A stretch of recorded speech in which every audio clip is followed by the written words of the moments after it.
K-Links TV, the leading experience.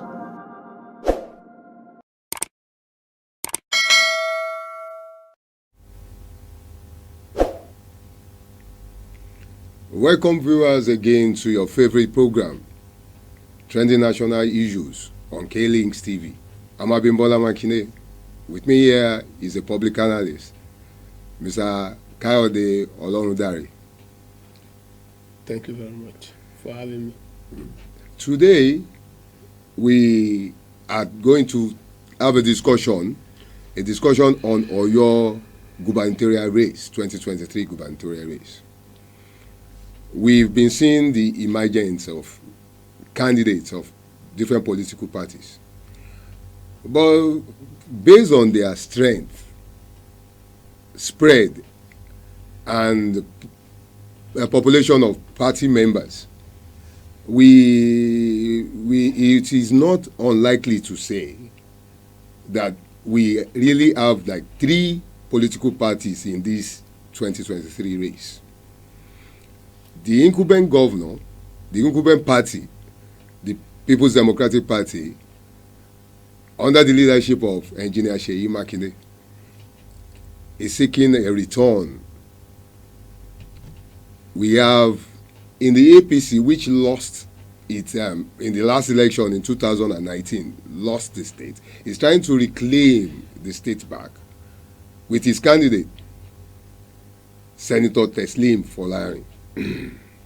The third party, which just emerged as another force, as the third force, is the Accord Party, the Oneness and Progress Party. But like I said, it's based on their strength. I want to know, do you see the PDP returning? Thank you very much, Bukola. I want to say this, that it's been a wonderful weather out there, because it's all cold, and I wish it will continue like this. Being cold? Even though not many people will. Oh, but you love the cold weather. But I love the cold weather. Now, when you're talking about the PDP being able to return to power, I want you to understand that the most intriguing state politically is Oyo State. And to be frank and sincere with you, I had observed that the incumbent governor, Engineer Seyi Makinde, does not have the stature of the previous governor before him, the previous governors before him. And his predecessors? Of his predecessors. When you look at Governor Lam Adesina, he was a former federal rep member before he became governor. When you look at Senator Rashid Ladoja, he was a former senator. When you look at Governor Abiola Ajimobi, he was also a former senator before he became the governor. And now there is a Seyi Makinde who never was in any political position. He wasn't even a councillor. And lo and behold, against the expectation of so many people, he rose to the occasion and he won. Even though those who were backing his opponents were people of timber and caliber, nevertheless, he emerged. Just like Senator Abiola Ajimobi became a second-term governor in 2015 against the expectation of many people, because a lot of people believe that Ibadan doesn't follow a governor two times. I don't think that saying, I don't think it holds any water again. And I will not be surprised if Engineer Seyi Makinde eventually emerge as the governor a second time in Oyo State. The three parties are almost, of equal strength. And even in the last election, when it seemed the PDP was the weaker party, it emerged. Even when it looks as if Seyi Makinde doesn't have the personality, he emerged. And with all that, I think are you giving him I would say it that I wouldn't be surprised if he is returned. If he's returned, I would not be surprised at all. Re-elected. He's re-elected. But from what you say he doesn't have the experience of not being in being a political office holder before he might. If he could do that then. Now that he was a former, because he's now a governor, sitting governor, a city for that matter. Between you and me, and he has the power of incumbent. If anything like that exists, if there's anything like that. But are you not looking at the PDP as itself, the PDP under Engineer Makinde? Are you not looking at it with some of the gladiators, political gladiators within the party that had left the party, like Honorable Mulikat? Okay. Are you not looking at the Honorable Mulikat, Adeola Mulikat is in SDP, okay, defected to SDP. Yeah. Then we have this Olokwenyo, who has been a member of the PDP right from 1999 and has never moved out of the party. Now he's out of the party, he's in NNPP. Okay. So don't you see these people moving their supporters out of the PDP? And don't you see, like you also have the deputy governor, the former deputy governor, now former deputy governor, leaving the party. Then there is also a senator, that's the senator of your South, Senatorial District, that Dr. Kola Balogun has left the party to the APC. So do you still see the PDP still having the strength, the wherewithal to floor the other parties and get re-elected? Thank you, Bimbo. I won't make the mistake of assuming anything again. I would like to focus my eyes on what will happen a month, 6 weeks, 8 weeks to election. And if there is good, and I will assume that there will still have realignment or realignments, and I will not be surprised because it will be easier for him to gain all these people back. Okay, if to win them back into his fold, if there is need be. That will still be an assumption. Yes, I agree. I agree. But when we are looking at the likelihood, it happened when these people left their party. When it was 2 or 3 weeks before election, he managed to have them, and went into the election with all of them, and emerged victorious. And even have some other parties pulling out of the APC, joining his You force. said somebody is led for SDP. Another person led for NNPP. Then another APC. It won't be long before these people find out that SDP, NNPP may not be a good platform or may not be a good enough platform for them to use. And but don't you see them working for other parties that they believe that, like we are saying, the Accord, and we are talking about the APC too? The possibilities are also high. But I put myself in their shoes. I put myself in those people's shoes. If there must be something they asked from Seyi, which he didn't give them, and they left. He can easily offer them those things to draw them back. Because they already know. Because they are moving towards election, and Of he needs He needs them. He already know what they want. But these ones, they'll still be negotiating. They'll still be eyeing themselves. They'll still be sizing up themselves. They'll still be looking at their chances and assuming. But for Makinde, I mean, in my own opinion, in my own candid opinion, it's a step ahead of, just one step ahead of those two. Well, perhaps, like you said, the party which everybody is seeing as the major opposition, the APC. The APC, when you look at the APC has been divided into two. Okay. Because we have more of its members have moved into the Accord. Okay. With the former candidate of the APC in 2019, that is Chief Adebayo Adelabu, has moved to the Accord. Yes. And some members in the APC too, like you have Shina Abiola, Honorable Shina Abiola, that's Shina A.K. Shina Pella, and some that were aspirants in the APC, like Nuruddin Fazi of Oyo Central, had moved into the Accord too. Yes. We have Rotimi Ajanogo into the Accord. We have some of them like that in the Accord. Now, like you said, is it now, if I might put it this way, are you saying that the APC itself had already divided itself and given the PDP, the Seyi Makinde, an edge to be re-elected?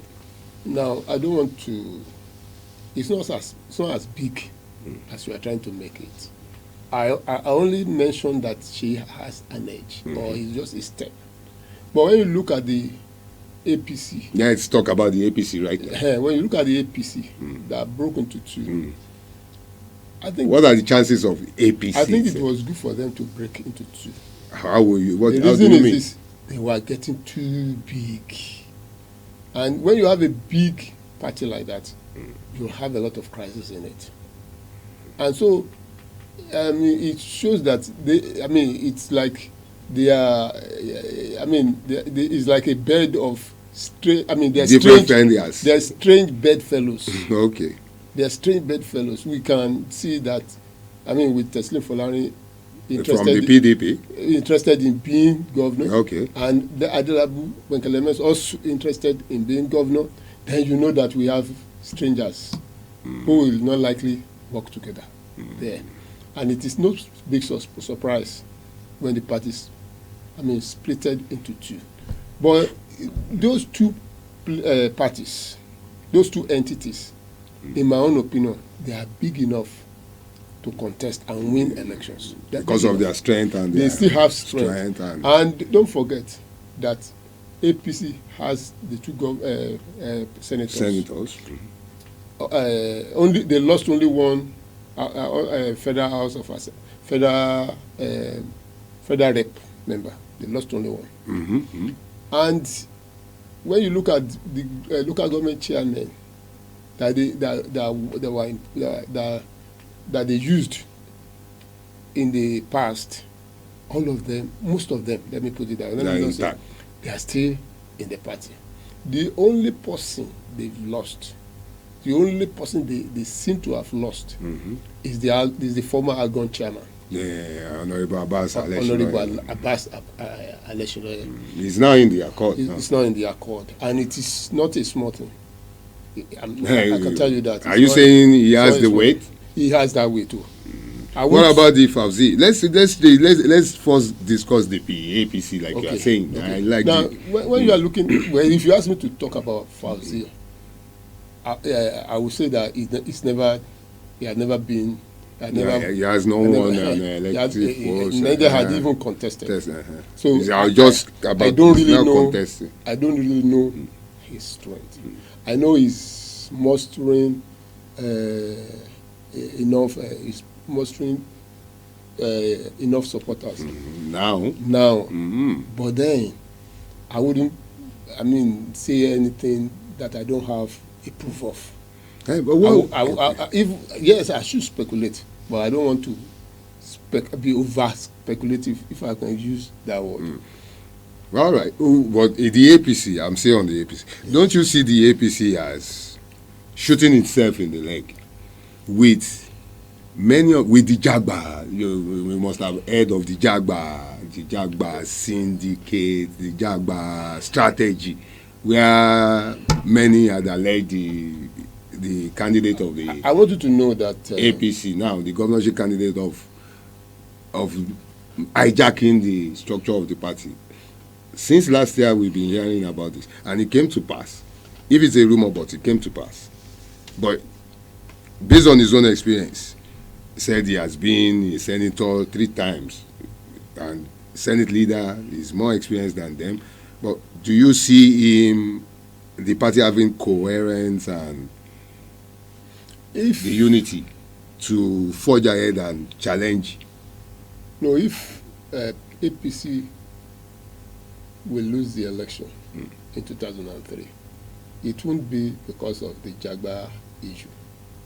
What about the in my own opinion? chieftain? Let me say this. Like I told you, that's the reason why a lot of people left for Accord and other parties.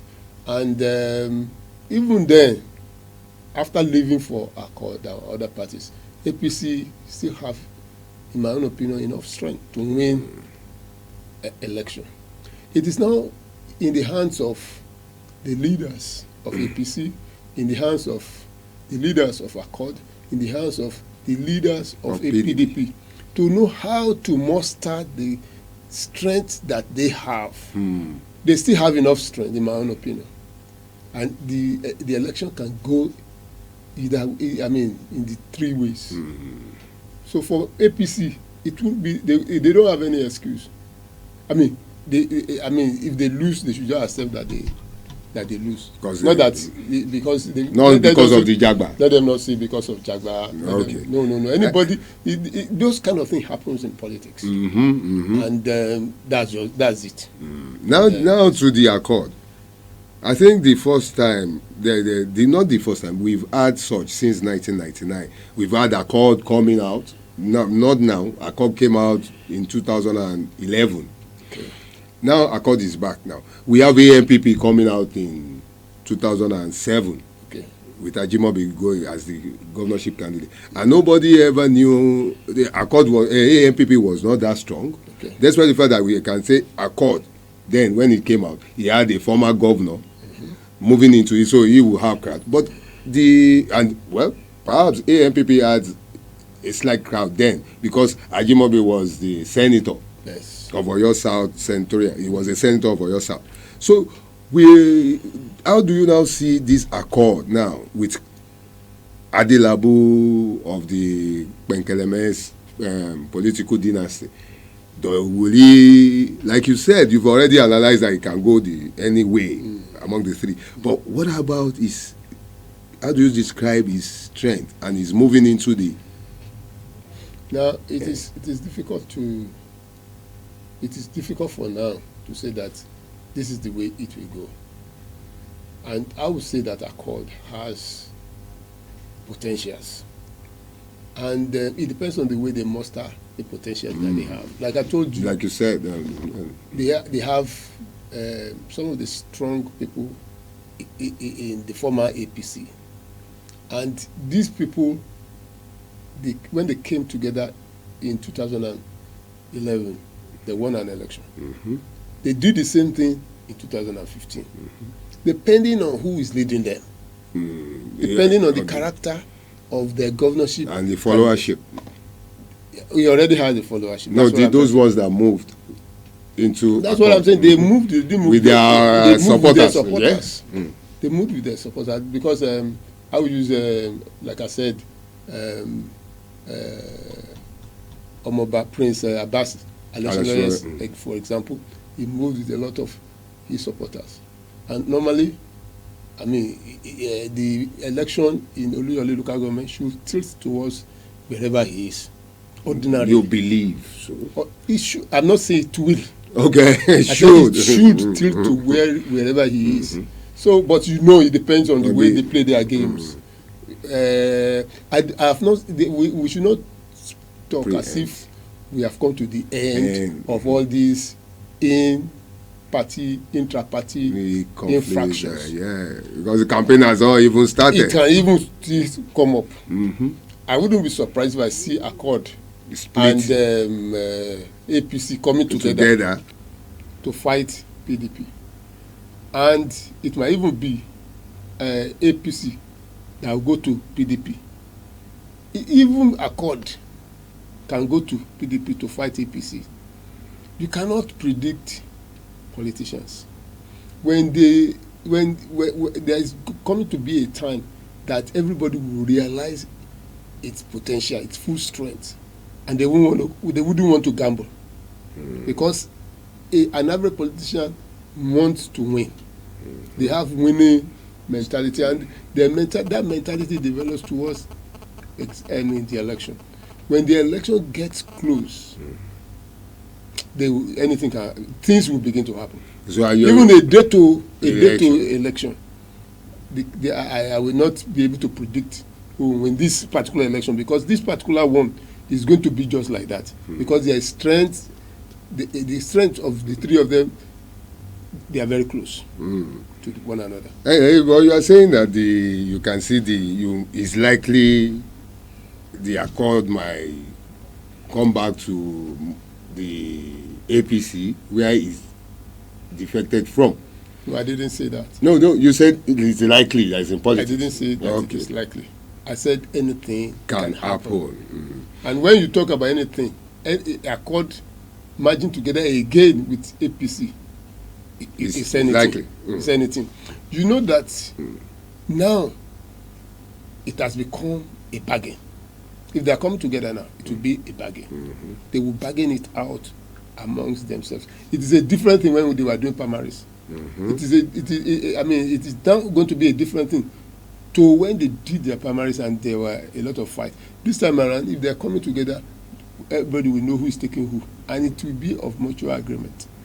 But don't be surprised. You may not see that. We may not have seen the end of these twists and turns. But from what you said, I see anything can still happen. That's politics. Well, I believe right now, like, we cannot really see their strength. We've seen their strength. We've seen their clout. But I think when electioneering campaign starts now, yes, by September, October, November, December, then January, we are very close to the election. Then the campaign will, like the Yoruba will say that Alafo Kole or sort of. Then we will know the strength and which one has been. Even the last election, we were seeing the APC moving like the incumbent power, but we were surprised, like you said. Last election, after the presidential election, the coalition began to move. And if you are going by the strength of the presidential election, APC will be rolling. They will be rolling. So that's why I said it is too early to say somebody will win the election. No, that would be a big gamble. But we have some other parties. We have the Labour parties. We have the NNPP. We have like 18 parties, political parties. None of them could come around within these three political parties we've mentioned: the APC, the PDP, and the Accord. That's exactly what I had been saying. I just gave those examples. If those three can merge together, if there can be a merger within the three big parties, then you can imagine what will happen between all the smaller ones. They will come up to swallow themselves. No doubt about it. No doubt about it. Well, we are getting closer to the end of this episode. Another thing we want to discuss, we are coming up with we will be bringing candidates or political parties to come and talk about what they have for the people. May God help us. May God save Nigeria from all its crises.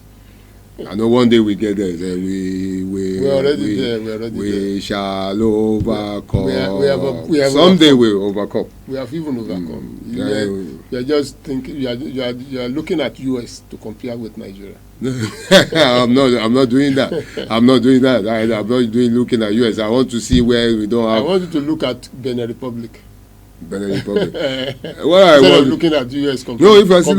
If you compare us with US. compare also. They say charity begins at home, sir. I want to see where we don't have these our brothers in uniform whipping the masses or using us whip on us. I want to see where we don't have our brothers in uniform extorting money from motorists and all this. I don't want to see our brothers in IPOB uniform killing and maiming people. Yeah, we don't want to see. That is charity because when we start not seeing these things, I say, it's getting to El Dorado. We are going to El Dorado. Okay, okay, we just have to say goodbye. Yeah, we have to say goodbye. We'll be back soon, some other time. We wish everybody, don't they say, pray for Nigeria. This is the time we should pray for Nigeria, that we have that good leadership. 2023. Thank you. Thank you for watching.